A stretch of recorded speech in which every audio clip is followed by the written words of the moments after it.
That's Santiago Peak. We couldn't make it.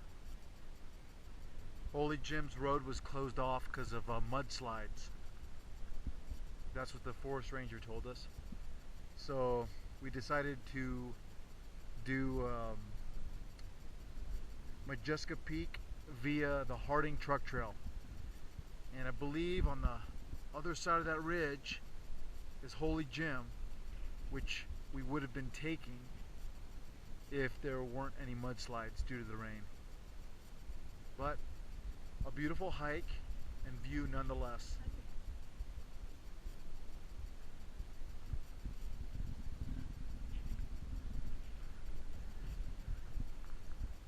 Look at the hikers there.